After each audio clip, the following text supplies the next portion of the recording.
much about internet security, weakness and targets.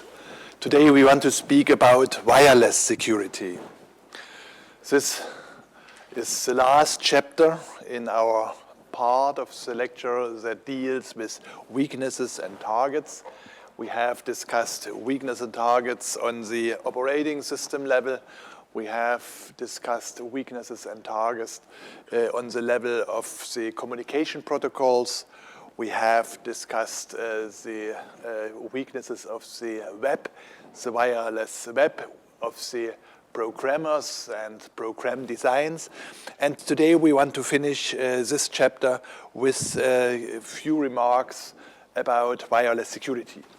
Wireless networks become more and more important because everyone likes to have devices like smartphones, tablets, laptops that allows him to access resources in the internet, resources in the web, in any place he wants. So the development of wireless technologies is driven by a tremendously increasing demand of mobile devices.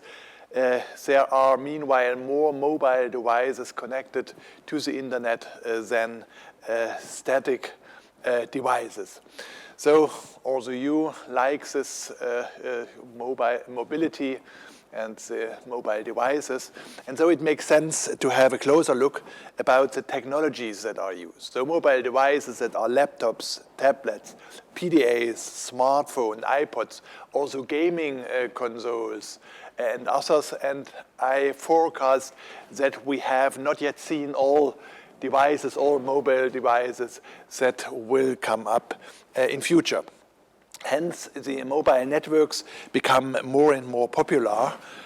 So here in university, we have wireless local networks, so-called wireless LAN, for example, HPI Staff, HPI Student, eduroam. At home, you have your wireless networks in airports, coffees, companies, in all places. But the wireless technologies also provide new possibilities. While they provide new possibilities, they also provide new possibilities to attack networks.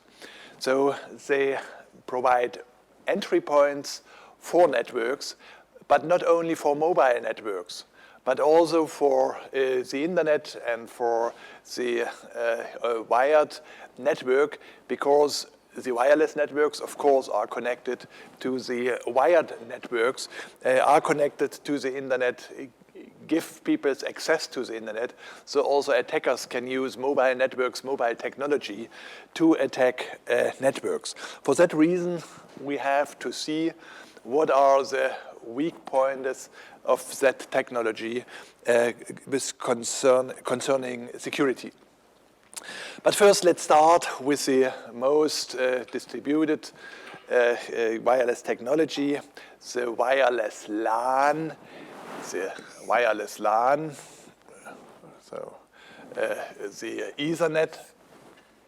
No, this is a new version of SMART, and you see it does not work correctly. Every time the same with this new updates.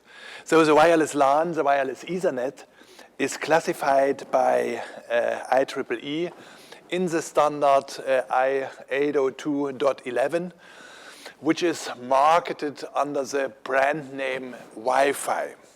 Should I try? No.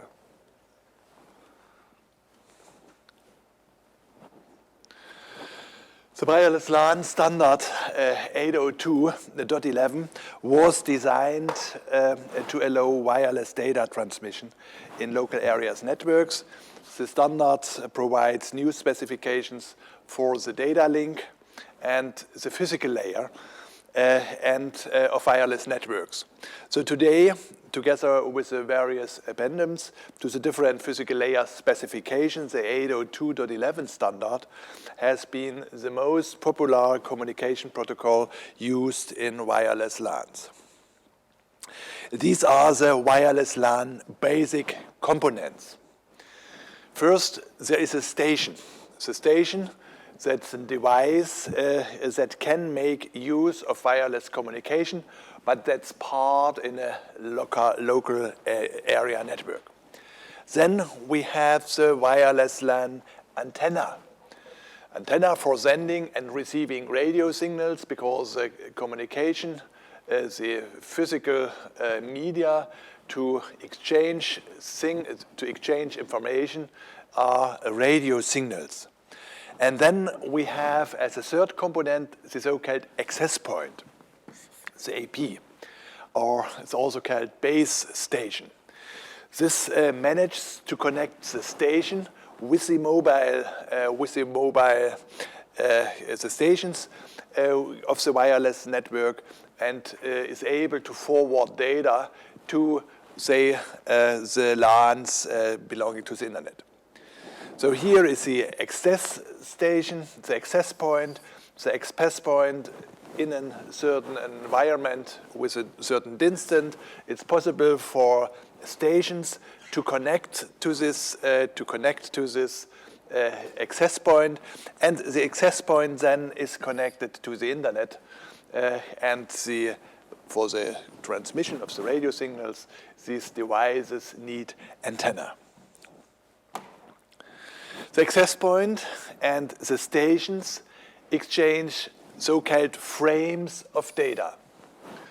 The frames of data, this is governed by a specification of the media access control layer, the MAC layer, and the physical layer. There are two types of frames. The first type are so-called management frames. Management frames are used to establish an association between a station and an access point. Before they can exchange data, of course, there is an association necessary so that the station applies to send information, to receive information from the access point. This kind of communication and organization is done by management frames, and then when the station is associated with the access point, then they can exchange data frames. And data frames, of course, this is what the systems, what the stations want to communicate. So data frames can be sent to the access point from the station. Data frames can be received at the stations from the access points, and the data also can be exchanged with other stations. It is important to remark that beside of this model of communication, the 802.11 standard also supports a so-called ad hoc modus. So it's not only necessary that in the middle there is an access point. This standard also describes the possibility that the stations can exchange data, can communicate directly with each other. This is a so-called ad hoc mode. And the other, more commonly used mode, this is the mode with the access point. There is meanwhile a large amount of such X02.11 standard, of such standards for wireless local area networks. So it starts with the 802.11a standard, and this describes an 54 megabit per second wireless LAN in a 5 gigahertz range in US. Then the 802.b standard describes 11 megabits per second wireless LAN in 2.4 gigahertz range that's used in Europe. Then there are some standards, 802.11c to F, which, for example, describe the wireless bridging, the so-called word mode adaptation of specific regional regulations. The regional regulations come from telecommunications regulations and others. Then quality of service and streaming extensions for various standards, and rooming. Then we have the 802.11g standard, G and H, which described 45 megabit per second wireless LAN networks in 2.4 and in 5 gigahertz range with EU. In the EU, it's a successor of this .11b. And here is the .11h. This is range with DFS and TPC.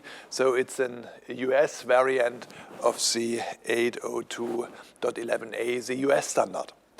Then important is the 802.11n standard, which describes meanwhile a 540 megabits per second WLAN. It was introduced in 2009. We have 802.11ac. This is not yet finished. The standard is not yet finished. Expectation is that it's finished is this or next year. It's an extension of this 802.11n standard. And then there is an important standard that is related to security question, and this is the 802.11e standard, which describes various security mechanisms for the 802.11a, b, g, h, n standards. Let's have a closer look to the history of this wireless LAN technologies. And this history is described, of course, by the process of standardization, which describes the technology of a certain time and the regulations and the standardization, the specification of that technology. So the first 802.11 standard was published in 1997. So it's about 15 years. So you see it's a very young development because internet became popular in the early 90s. So this is in development, this mobile communication that comes later. And this was also stimulated by the internet because people want to get also mobile access to the internet. What is interesting with this 802.11 standard is that the designers from the very beginning realized that privacy is more important to consider in the wireless settings than in the wired setting. And the reason is by means of the broadcasting by radio signals, also people that are not physically connected to the network could get access to the network. So privacy becomes important, more important, and was considered more important than in static LANs because by means of using radio signals for broadcasting, also people that are not authorized could get easily access to the network. To protect privacy, in the IEEE 802.11 standard was proposed a so-called web protocol. Be careful, later on we will see also WAP and other kind of abbreviations. This web protocol, the original web protocol was a wired equivalent privacy protocol, and the idea was to encrypt data that are transmitted via mobile technology. The original key lengths, meanwhile other key lengths are possible, the original key lengths for this protocol were only 40 bits, and of course from today this is nothing. So it's much too short to have this 40 bits as key length. But there are more flaws in this security protocol, not only the key length. So these flaws are, beside of the short key length, that the designers found some design errors or some flaws, some weaknesses in the design of the web protocol that is not easily possible to correct. With the key length, you can extend the key length and adapt the procedures, but there are other mistakes. We will, during the lecture, have a closer look to these mistakes that make it impossible to repair this protocol to make it more secure. Another popular extension requiring standardization has to do with authentication and key management. And in the original web protocol, this authentication and this key management were not addressed at all. So also here we will see that new protocols are proposed, and we have to discuss how secure these protocols are, whether there are weaknesses. The improvements according this wireless security, the standards that are proposed to increase the security are important standards are temporal key integrity protocol, the TKIP protocol. This protocol addresses the most serious weaknesses of this web protocol. So one can consider this TKIP protocol as an intermediate solution. And the counter mode and the counter cyber block changing message authentication protocol, code protocol, which is added to WPA2. This can be considered as a long-term solution with very serious and hard security measures. Let's have, before we start to focus on the security question, let's have a look to some parameters that describe the efficiency and the power of such wireless local area networks. Most important parameter is, of course, the bandwidth. That's the amount of information that can be transported during a certain time slot. So if we have a look to this first European standard, this was the IEEE 802.11b, then in theory it provides the possibility to communicate 11 megabits per second. But if you look in practice, then only less than the half, only about 5 megabits per second are available in a relatively short distance, about 5 meters away from the access point. If we have a look to other standards which are designed with a theoretical bandwidth of 54 megabits per second, then also here we see in practice there is a much smaller amount available. Also here, about half is available, half of this bandwidth of the theoretical available bandwidth is available in practice.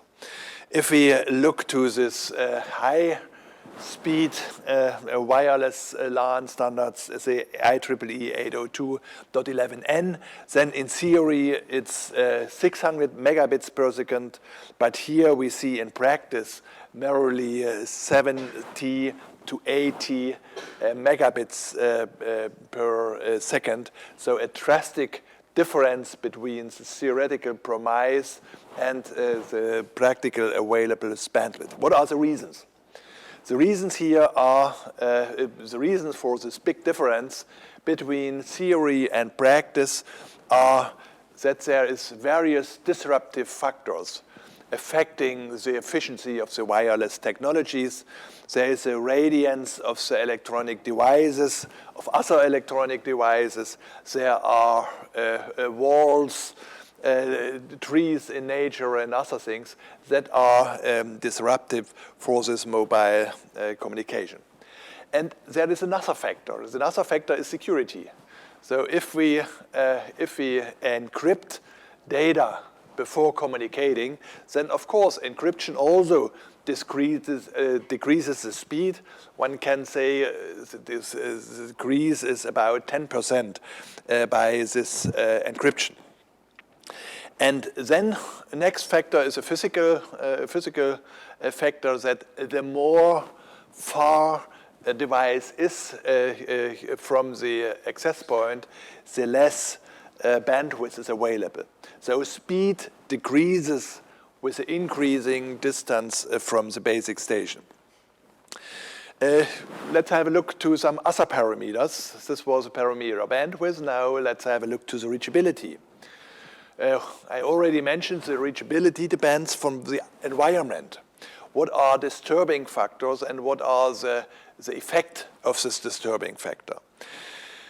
With a very strong effect disturbing mobile communication are materials like metal or concrete. So the thicker the wall of concrete is, or a metal, desto more difficult is it for the radio signals to cross. Middle is a disturbing factor with a middle effect are water, porous stone, and disturbing factor with a weak disturbing effect is glass, is wood, is plaster and plants, and others. Maximal reachability within a building, within a house, is between 30 and 50 meters. The maximal reachability outdoors is about 100 to 300 meters. And with some technical support, for example, with the use of directional antennas, one can reach reachability from about 2 kilometers.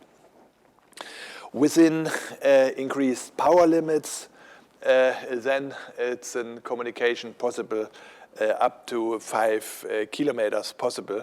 That's possible for the technologies that are described in the IEEE standard 802.11y. But typically inside of buildings we have the 30 to 50 meters and outside the 100 to 300 meters.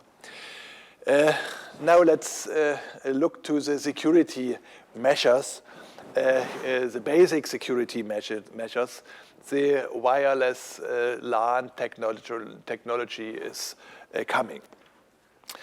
One idea to increase security of such wireless LANs is to work with hidden SSIDs, the so-called closed wireless LAN. What is this? Each wireless LAN needs an identification. And this identification is the electronic service set identifier. So this is ESSID. So this ESSID is the name of the wireless LAN. So of course it's important if we have various wireless LANs overlapping. So in order to communicate with this wireless LAN, the station needs to know this ESSID. And to that end, the access point is broadcasting this ESSID to give mobile device the possibility to connect. The idea now of this closed wireless LAN is that the mobile clients that need the ESSID to connect to a wireless LAN, that this ESSID is not broadcasted by the access point. So they avoided that the access point broadcasting the ESSID. So a foreign station that comes into the area covered by a wireless network cannot access to the access point to the wireless network, because to this end it needs an ESSID. And if this ESSID is not broadcasted by the access point, then it is impossible to access. Is it really, later we'll discuss whether it's really secure, but this is one idea, the so-called closed wireless LAN to work with a hidden name of the wireless network with a hidden ESSID. Another technique to increase security of a wireless LAN is the so-called access control list, ACL. And the idea here is that only clients that are registered on this access control list, that are registered there with their MAC address, only that station is it allowed to connect to the access point and to communicate communicate within the wireless LAN. So there is a list, and in the list there are listed all the stations that are allowed to use this wireless LAN, and this is done by registering their MAC addresses. The third basic wireless LAN security method I already mentioned is this web encryption, the wired equivalence privacy. This is an optional symmetric encryption, and it's a bitwise stream encryption. And the encryption is done by computing the XOR of the data stream and the encryption stream. You know, XOR was this basic logical operation between bits. 1 XOR 1 is equal to O XOR O is equal to 0, and 1 XOR O is equal to O XOR 1 is equal to 1. So it's a very simple computation that's done. So on the one side we have the data stream, and on the other we have an encryption stream, and then these streams are bitwise XORed. What is where the encryption stream comes from? The encryption stream is constructed from the RC4 algorithm, and this computation is done by using the key and a so-called initialization vector. And then with the RC4 algorithm, the encryption stream is computed. For user authentication, the standard 802.11 offers two mechanisms. The first mechanism is open system, nothing, no user authentication, no user identification. And the other standard, the other mode is the shared key mode, here by a secret web key and a random nonce, the station authenticates against the access point. Not vice versa, so the access point does not authenticate against the station. This is what the basic security measures coming with the 802.11 standards. Now let's have a look how secure these measures are, and let's first have a look to this hidden ESSID technique, and this can very easily outperformed, because each mobile client has to know the ESSID, and if the access point does not broadcast the ESSID, helps not much, because each station that's allowed to use the mobile network has to transmit the ESSID of that mobile network, and this is done in plain text. So it's very easy to sniff for a foreign station, to sniff the ESSID of a network, even if it's not broadcasted by the access point, because each other station, each inner station that's allowed to use this mobile network has to communicate the name, this ESSID, and it's done in plain text. The another security measure was this access control list. How much security are provided by such access control lists? Also here, we can easily work and outperform this security measure by spoofing MAC addresses.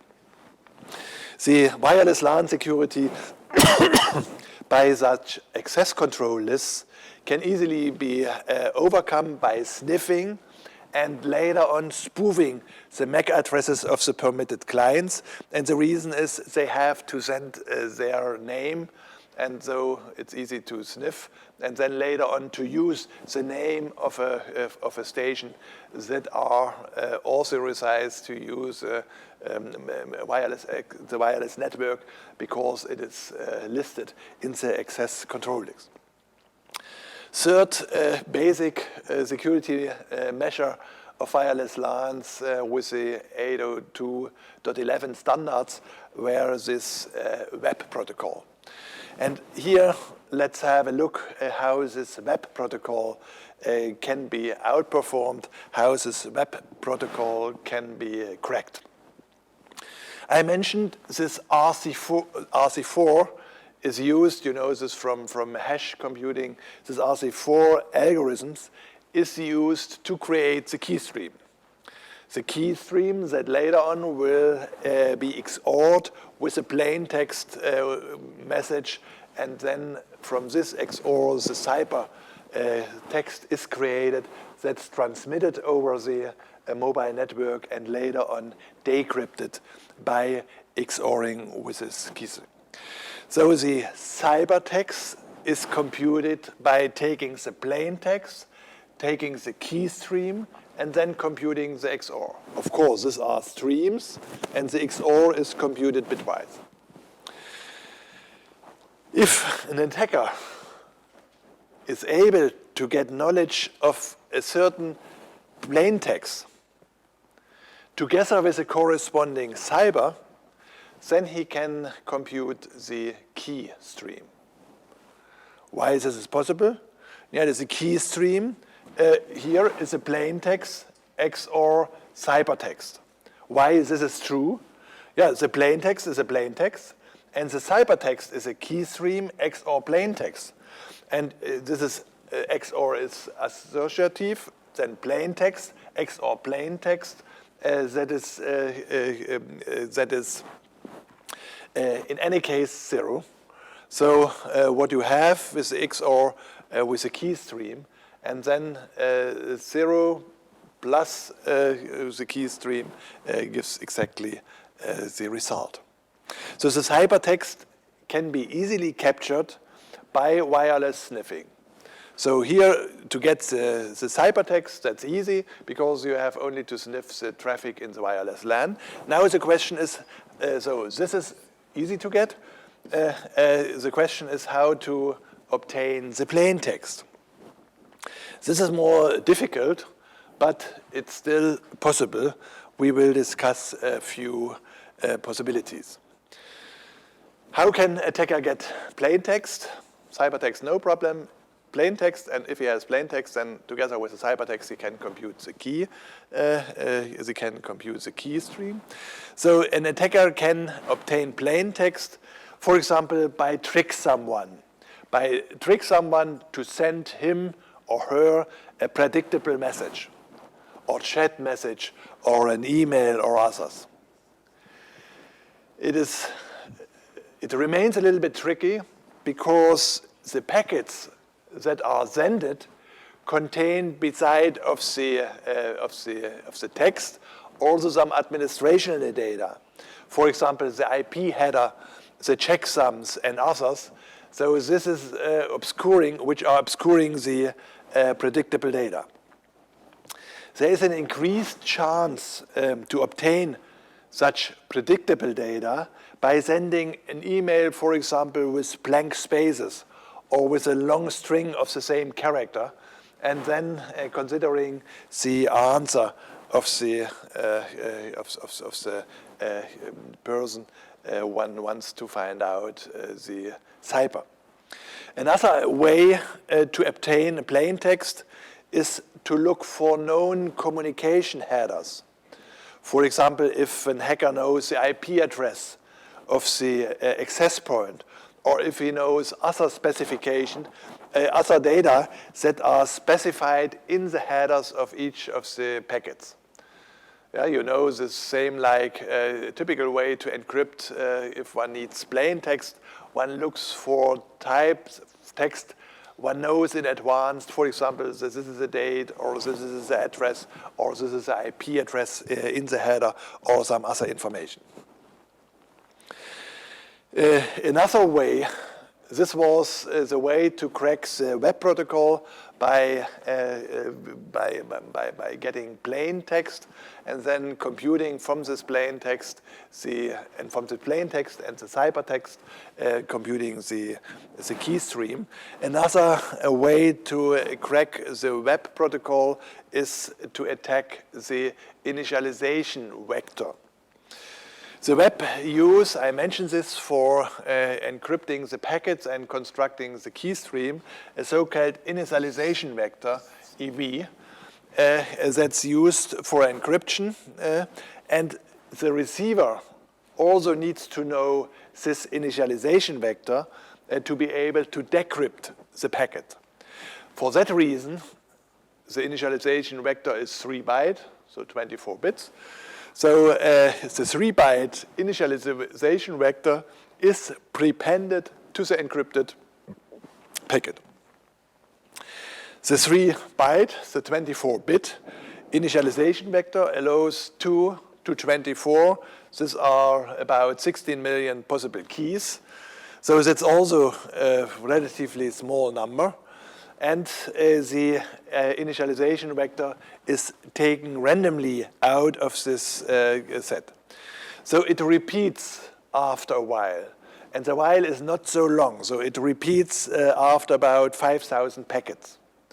So if the attacker captures a long stream of packets, then it's highly probable that the initialization vector is repeating,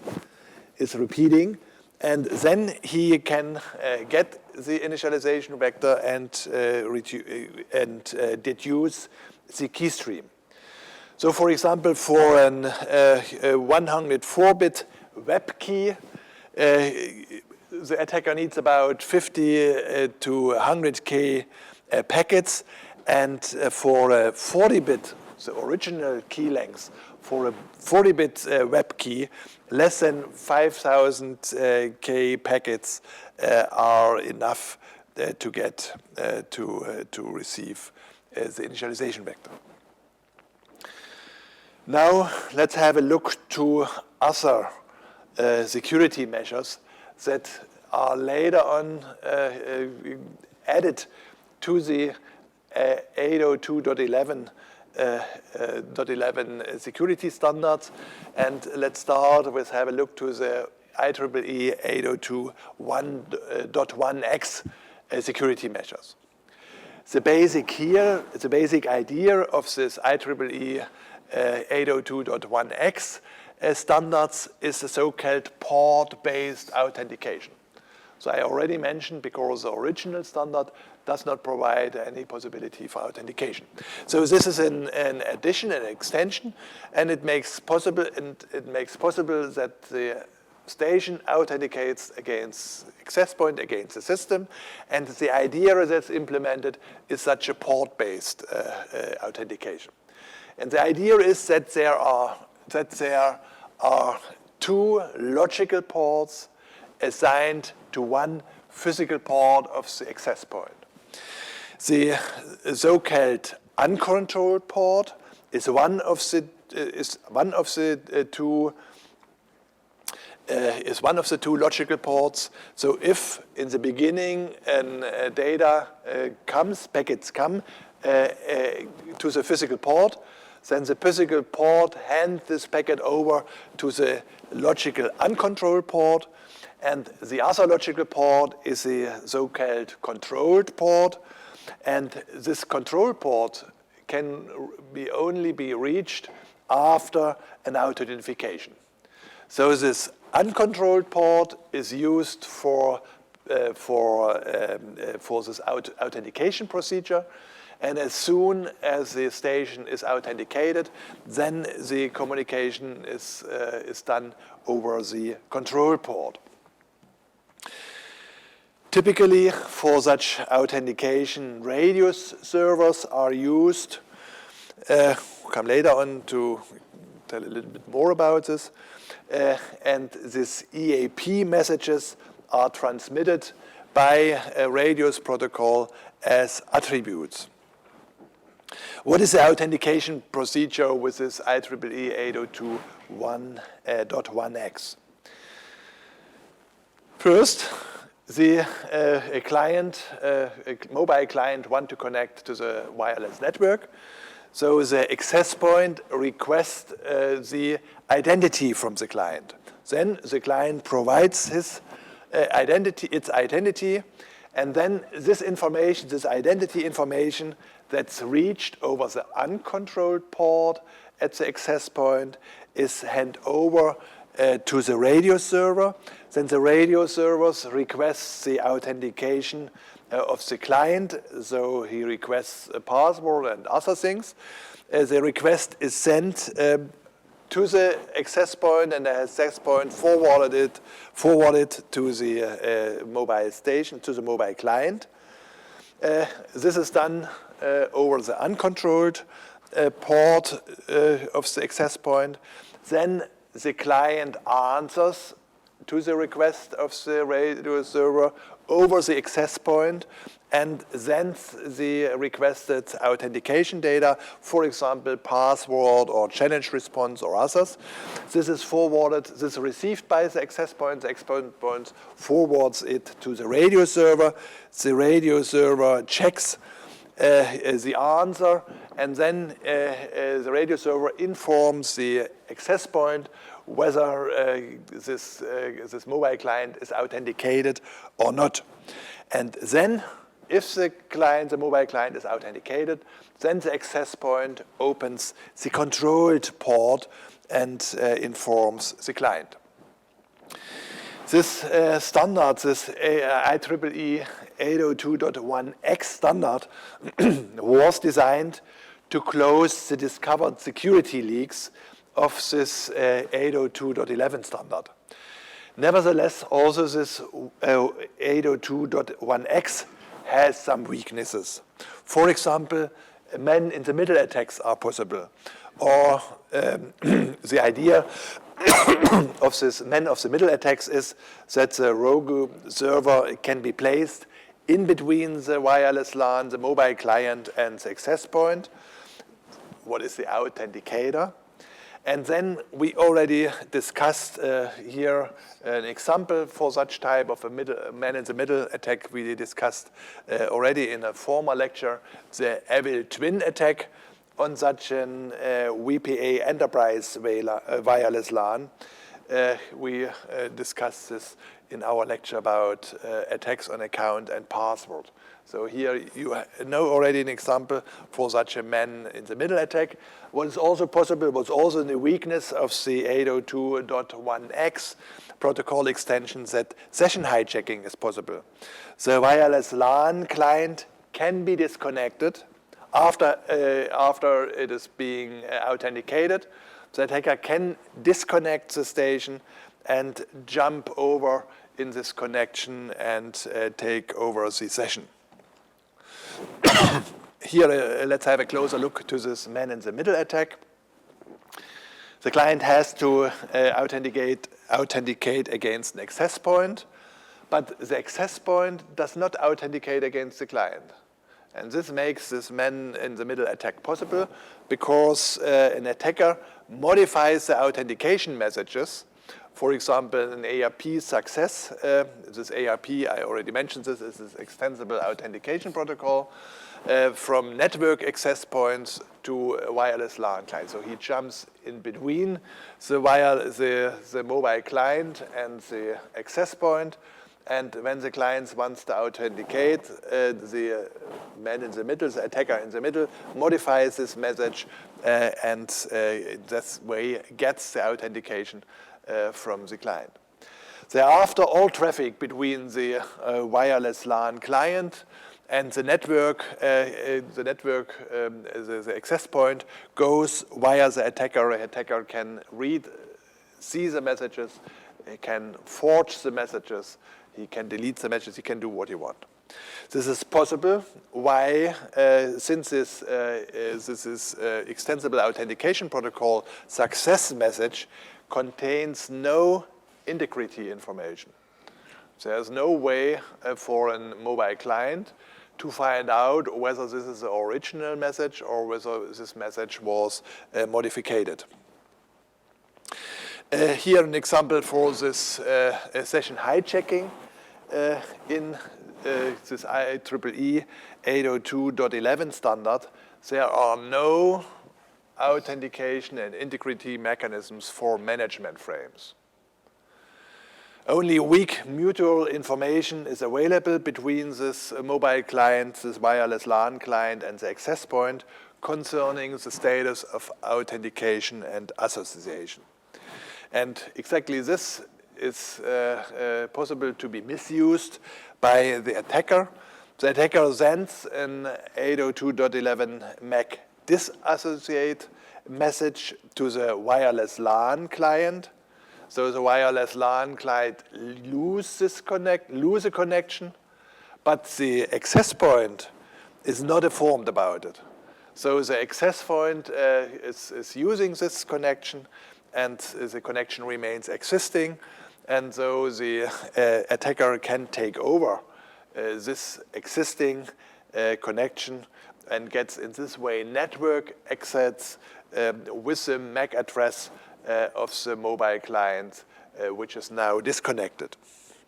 So this is session hijacking with this IEEE 802.1x extensions. So you see, we need more. And more, meanwhile, more security is available. The extended wireless LAN security, and there is an important protocol. This is a VPA protocol. This VPA stands for Wi-Fi Protected Access. So this is a new and more secure security protocol for this wireless communication. It was proposed originally by an industrial consortium, the Wi-Fi Alliance. Before later, it was standardized and was standardized as IEEE 802.11i. So of course, industry was the first that feel that it is necessary to provide more security to allow the people to make also, for example, business with their mobile devices or online banking or others. And since this Wi-Fi Alliance is a large alliance of different industrial partners, it was easy then for the IEEE to say this we take over as an official standard for the wireless LAN technology.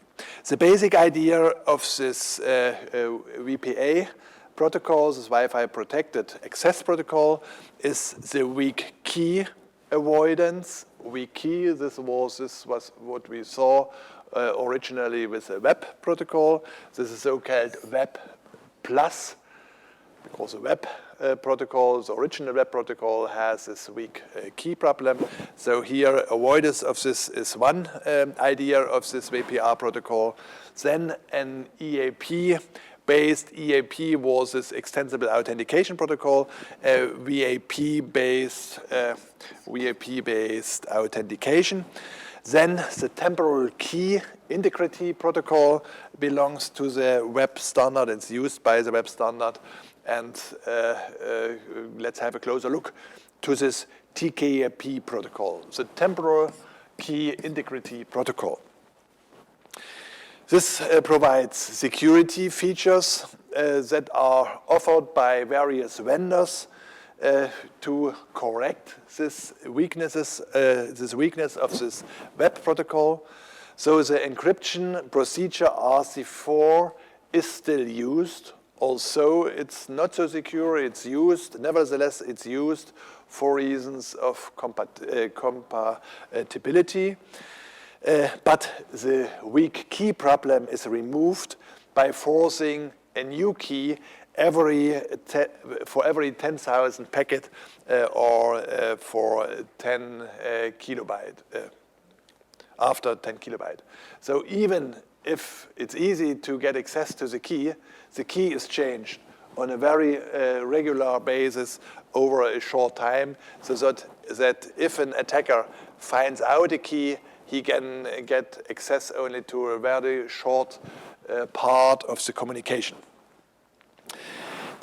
Another idea to make the communication more easy, you remember I mentioned, I called that this TKIP protocol is an intermediate solution to repair security weaknesses of the web protocol.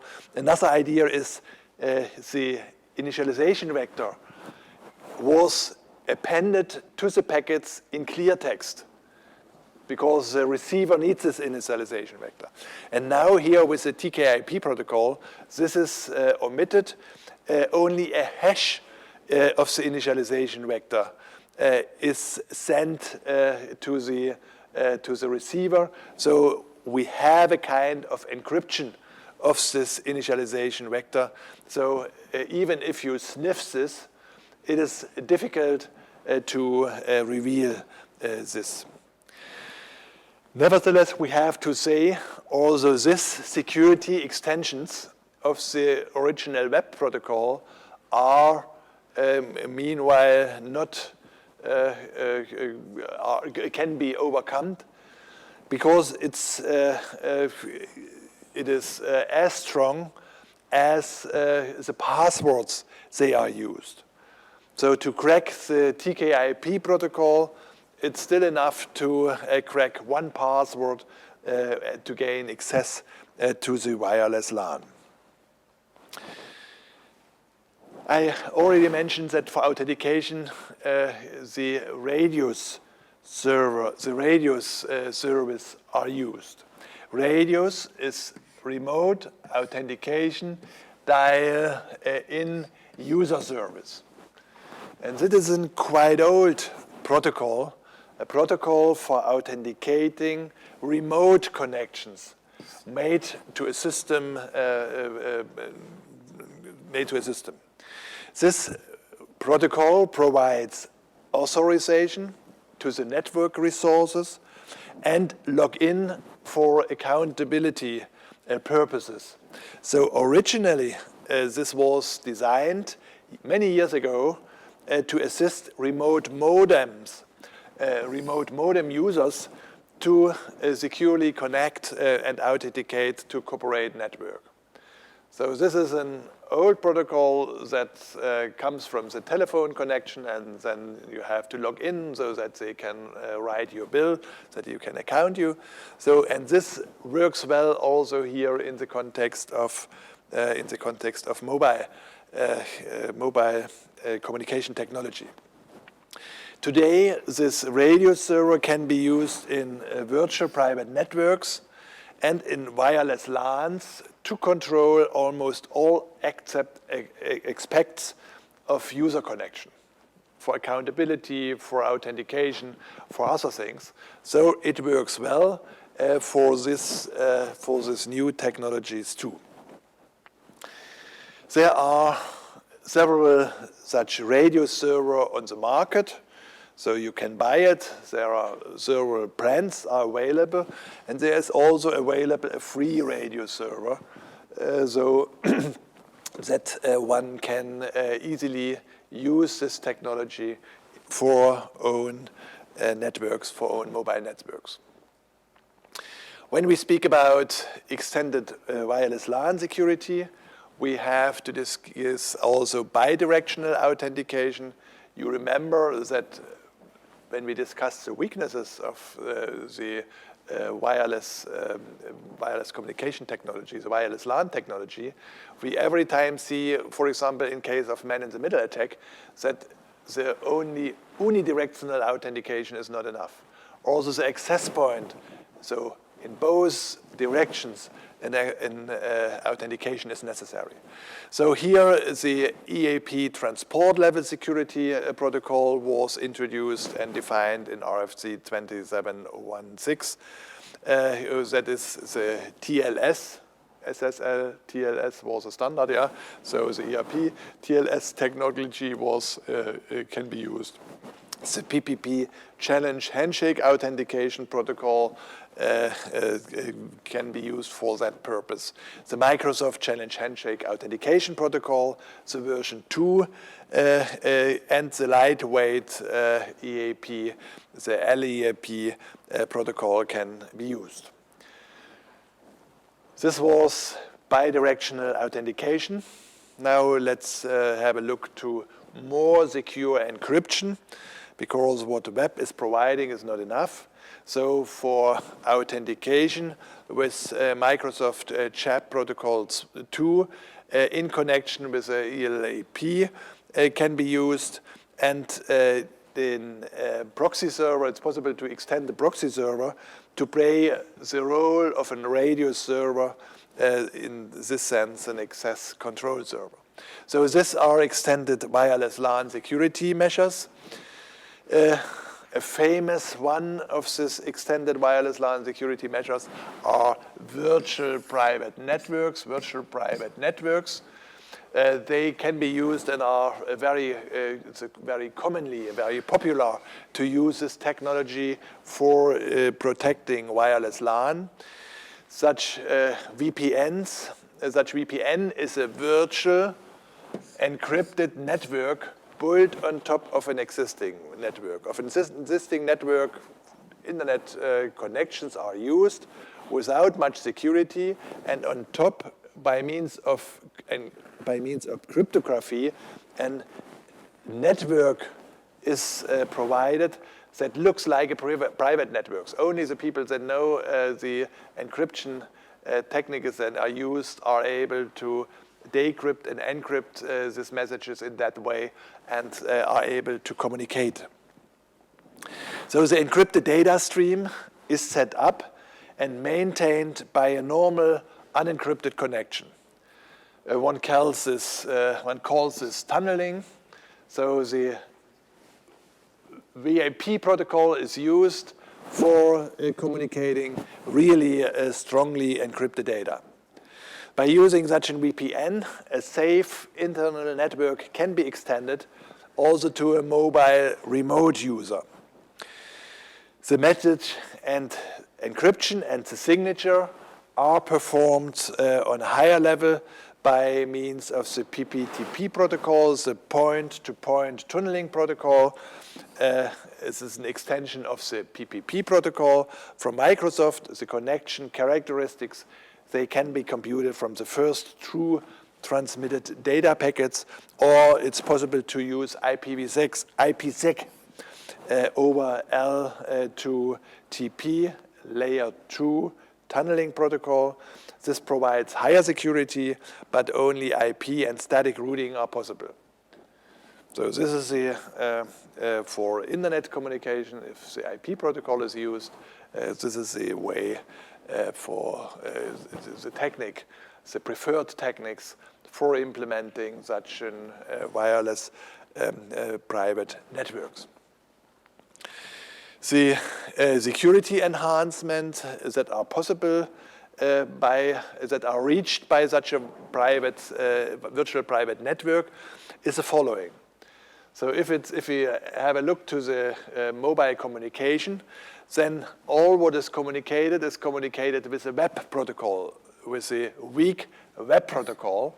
We discussed how to encrypt this. But on top of this web encryption, there is the robust VPN encryption.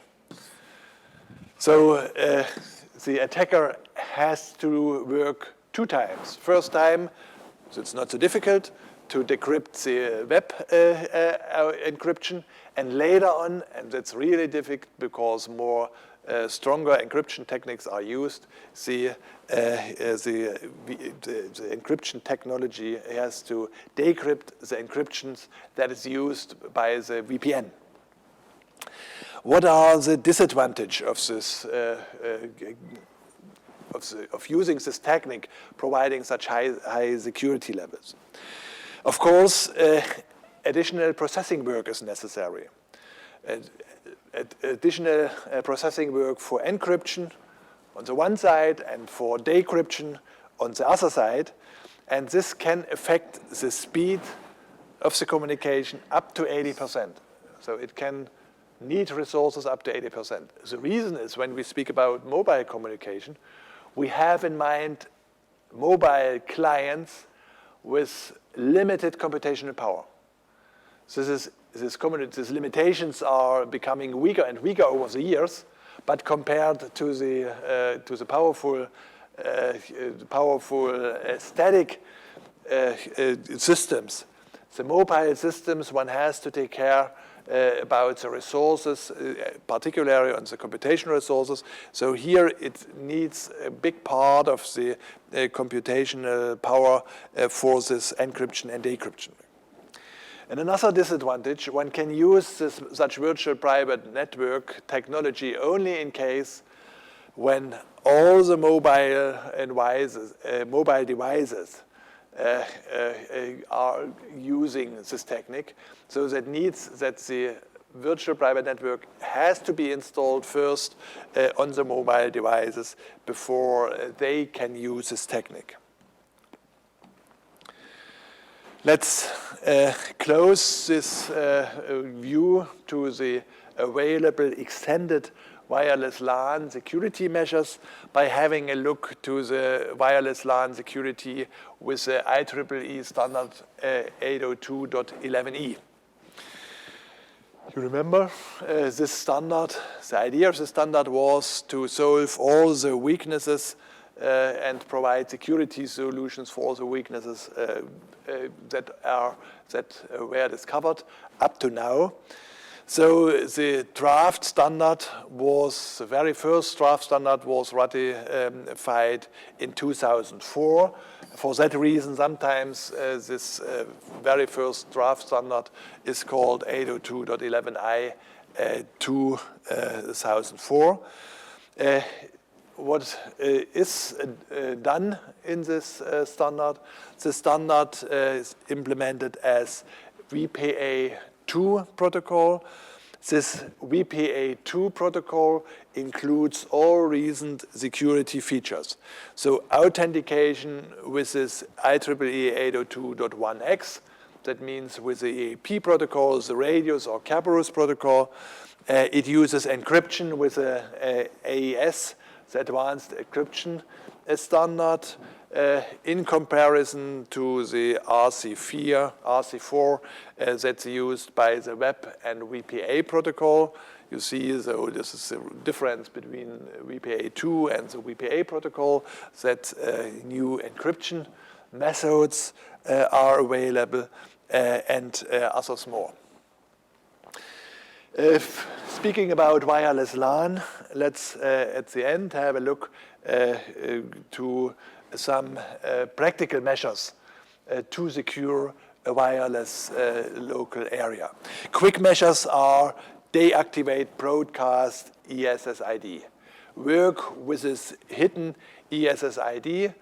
Of course, it does not provide a big security level, but it is a threshold that needs to be taken.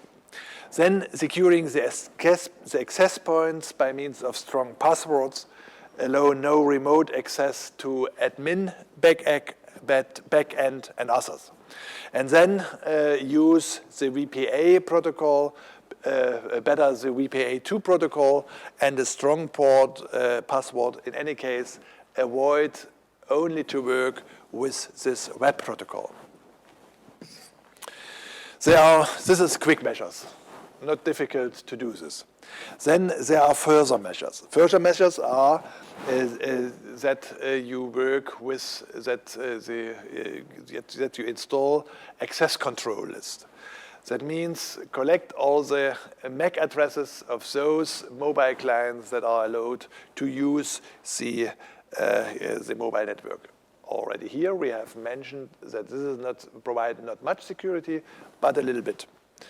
Then replace VPA by the 802.1x with the EAP TLS or any other kind of proprietary solution. Then it's possible to take some structural measures. So in any case, one should install a demilitarized zone with access point in an own IP subnet. Then one should combine this demilitarized zone firewall with a VPN gateway. One should use security products that are available on the market, proprietary products with similar effects like I described. One should work with a technique of one should use the technique of virtual private networks in combination with other security measures. And what's also possible is and helpful is to increase security is to work with Ethernet monitors, for example, to run ARP watch to see whether there is a misuse of the network, or others use wireless sniffers to monitor the network and work with an intrusion detection system, for example, with Snort. In any case, it should be clear that mobile networks are it's much easier to attack mobile networks than wired networks. But in any case, do not forget security measures of this IEEE 802.11 standard, the web encryption and the hidden ESSID do not meet security requests due to their weakness. This helps a little bit to make more secure, but definitely it's not enough. So additional check of the MAC addresses also does not really increase security. We have mentioned this, but also here you can use this. But IEEE 802.11i, this solves all these security weaknesses that are known up to now. But also these new technologies, these strong security technologies, has some design flaws that were already detected. So for example, in December 2011, many wireless devices with the Wi-Fi protected setup feature, the VPS feature, this is usually activated by default, were affected by a design flaw which allow a remote attacker to recover an VPS pin and further crack the routers, VPA2. So also this strong security measures can be attacked. If you like to read more, here is a link to more information about this weakness. It is also possible to secure a wireless LAN with security measures that we have already mentioned. So tunneling radio connection by VPN, but attention, the PPTP has some security weaknesses as well. The use of VPN, there are two possibilities to use a VPN with the PPTP technology and with the IPsec technology. So because this is, here are some weaknesses, one should use VPN tunnel with IPsec. So available solutions on the market are mostly proprietary and can only be used in homogeneous environments. So this is a problem, but we will see, I think, future development here. And when we say the VPN with IPsec technology is secure today, that does not mean that in future also there for that technology, flaws and problems and weaknesses are found. Some solutions like radio server or VPN are usually useful for securing large scale of networks like a company network. When we speak about mobile communication, it's not only possible to speak about wireless LAN technology, we have also to discuss cellular phone technologies. Also, cellular phone technologies allow mobile users to access networks, to access, for example, the internet. So I want to add a few remarks about cellular phone technologies. There is an increasing and developing scale for such technologies.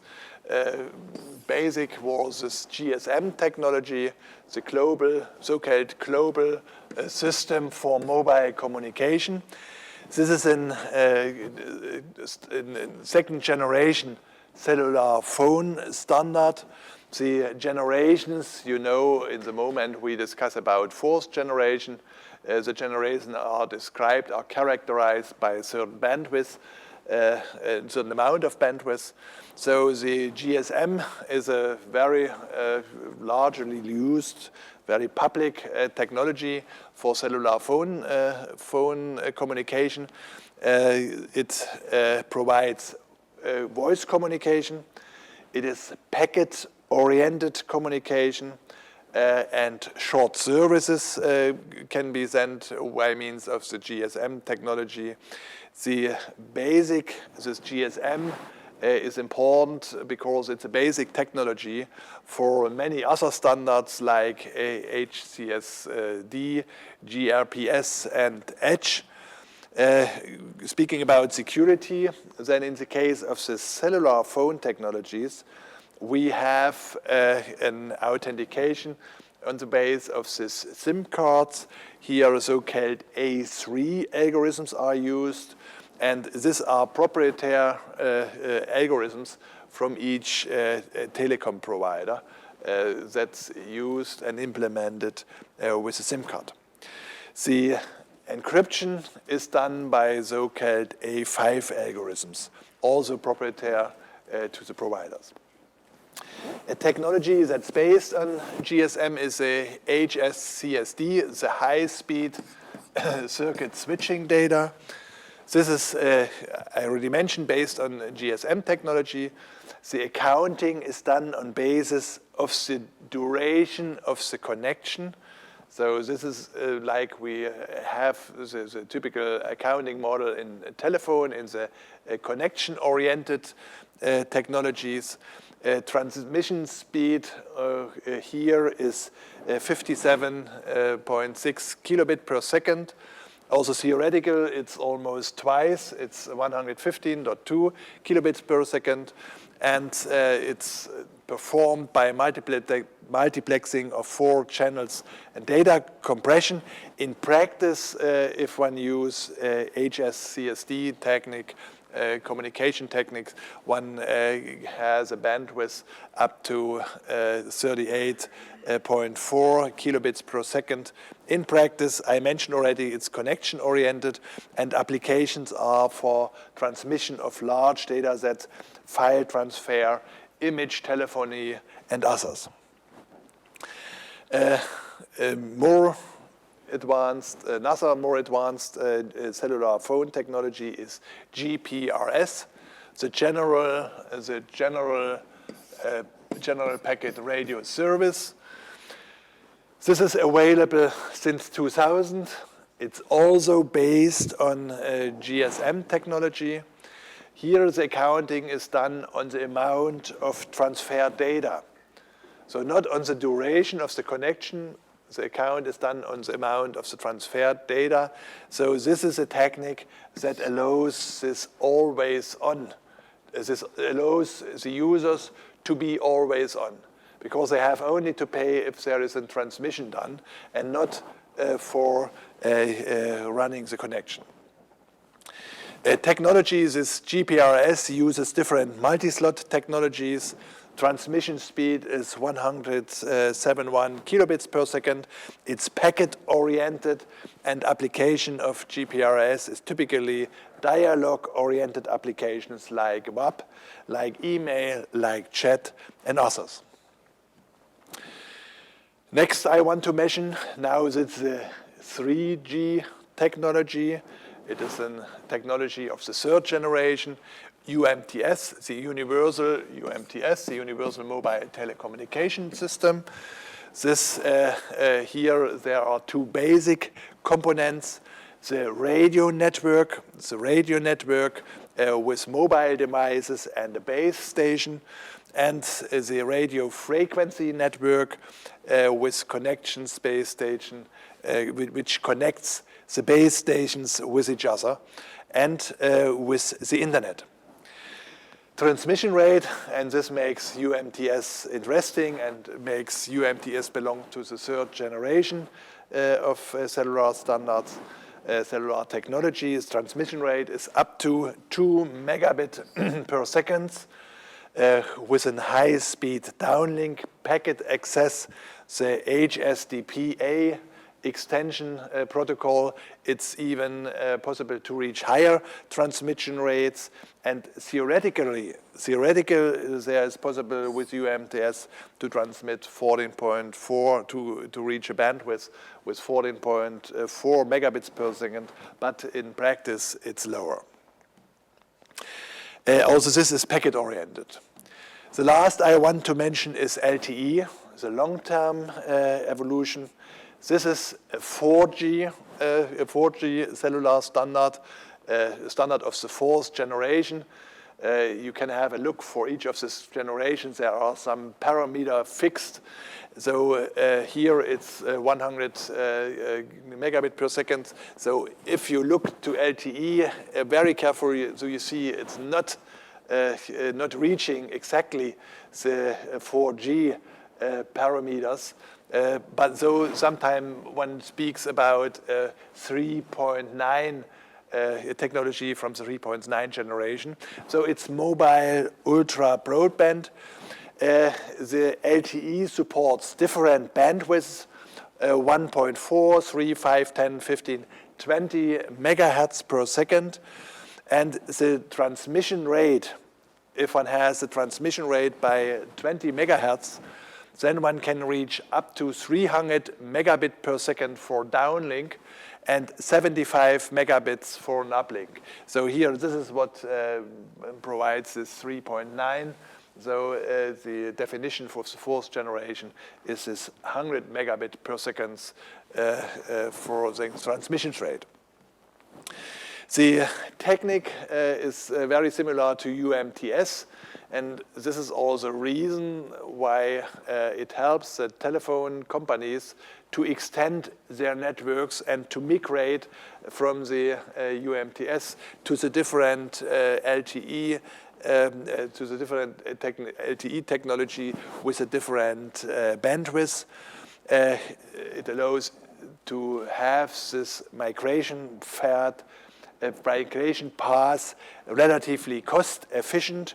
So one starts, they start with introducing and offering UMTS, then over HSDPA, then to LTE, and meanwhile also to LTE Advanced.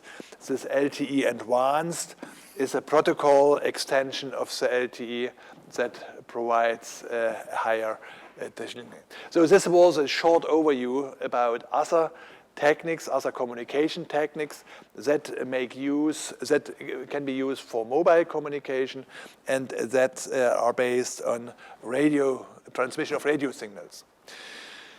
Let's have a look to the authentication. This is important security features here in the cellular phone. There is a strong authentication possible, and this is organized and implemented via the SIM cards. But also here we have only one directed authentication, because only the user, the client, authenticates against the provider, against the network provider. There is no authentication of the network provider against the client. So for that reason, such techniques like IP spoofing and connection hijacking are possible. This is one can only prevent this by bidirectional authentication. The challenge response procedure for authentication and key generation is used here in the cellular phone for authentication with cellular phone, and they use this A3 algorithms. But these A3 algorithms are proprietary, designed by the provider, and are implemented on the SIM card and on the back end of the provider. When we speak about secure connection of a mobile network to, for example, internet or to a company's network. Then we have the following.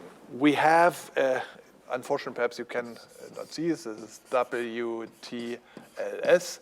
By means of this mobile network, of this radio network, we can securely communicate up to this point where we have the gateway that connects the mobile network with the stationary networks, for example, with a web server. And here from the web gateway, we have SSL for secure communication. That has this path is secured, this path is secured, but here is a breakpoint. Here's a breakpoint. Oh, it's a problem. Here's a breakpoint because secure communication, because the data has to be decrypted. Otherwise, it cannot pass here from the mobile network to this other network. And afterwards, it's newly encrypted. So this is a problem with the connection, with a simple connection of the wireless world with a static world. You see, one has to think how to solve such point. Here we have security. Here we have security, but here there was a breakpoint. There are different approaches to overcome this. One solution is with WAP 1.x. We have the WTLS. Oh, das ist ja furchtbar hier. Das ist dieses neue.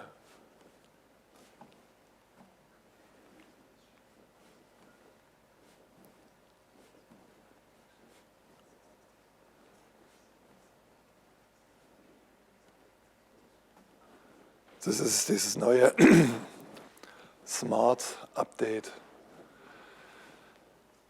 Secure Domain, dass wir, es ist, consider this static network as a secure domain, and then we can avoid this breakpoint.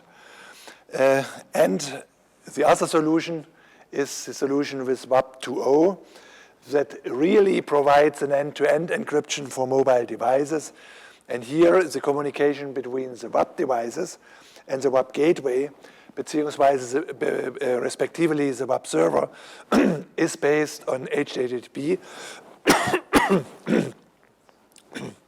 request and response. This is VP HTTP profile with short compressions and tunneling. So the wireless profile transport layer security, that's a VP TLS. It's a web-specific adaptation of the TLS protocol. TLS is SSL that supports predicates, different types of encryption algorithms, resuming of sessions, and secure end-to-end connection can be created.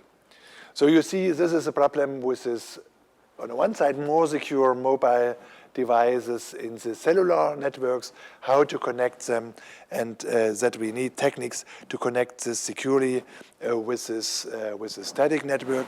And this VP, this wireless profile TCP supports the establishment of connection-oriented services we know from the internet. What are the weaknesses of GSM technology? First, I mentioned it already, the missing authentication of the radio stations, of the access points against the mobile clients. This opens the door for man-in-the-middle attacks. Then we have no end-to-end security. All the encryption algorithms that are used are at least theoretically broken. Theoretically broken does not mean that one can use it in practice, that one can break it in practice. But it shows, be careful. There is a development, the computational power of the devices is increasing. So the first step, of course, is that the algorithm is theoretically broken. Later on, then this can also be done in practice. Then we have Traditional attacks, like the denial of service attacks, like IP spoofing, possible against provider backbones that can be performed with such wireless GSM technology.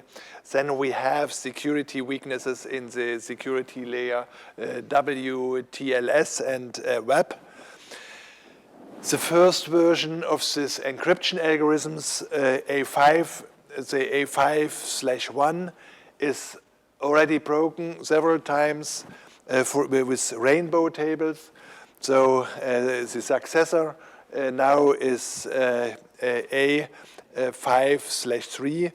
They may show some design flaws in the future. Crypto-analysis on A5 algorithms is ongoing field in research. Of course, with each improvement of such an algorithms, the crypto-analysts try to find weaknesses in the algorithms. What is the improvement if we look on the development of these technologies, starting from GSM, ending with UMTS and LTE? Then UMTS and LTE specifications include network authentication. So this is an improvement compared to the original GSM, technology. Then the encryption key, the length of the encryption key is increasing, starting with 64-bit and now with UMTS LTE 128 bits and the possibility to increase this. We have with the UMTS LTE an end-to-end encryption that becomes possible. And then there is this continuous key refreshment during a connection, so that even if attacker find out a key and can decrypt, then due to the regular change of the key, they can get inside only in a short period, in a short sequence of the communication. Now let's have a short summary comparing the wireless LAN technologies and the cellular phone technologies with respect to security.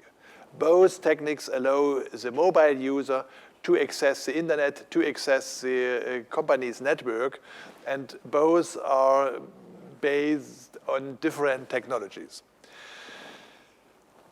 First of all, there are many weaknesses that allow several attacks. For that reason, one should be very careful before one allows a mobile device to check in, to log in, to become part of a corporation network. So one needs additional security measures before it's allowed to use a mobile device inside a company. That is true for wireless LAN technology as well as for the cellular phone technologies. With respect to the security standards, the cellular phone networks have slight advantage compared to wireless LAN. For example, UMTS or LTE. Why this is true? We have better encryptions. There are only one-time passwords used. We have a stronger authentication via the smart card, the SIM or the WIM. And if we look particularly to GPRS, then security by wireless TLS class 2 and 3 is possible and does not need extra infrastructure today. UMTS provides various strong security mechanisms. So the security standards for cellular phone networks have slightly advantage against the wireless LAN technology. So this concludes our excursion into the wireless communication technology and relevant security questions. Thank you for your attention.